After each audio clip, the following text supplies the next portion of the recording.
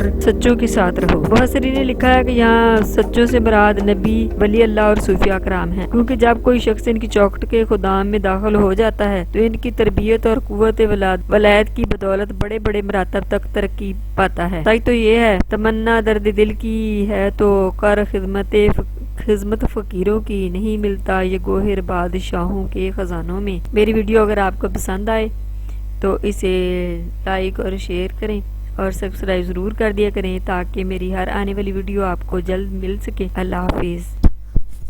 آج کل یہ راستہ بند ہو گیا ہے، اس کے متعلق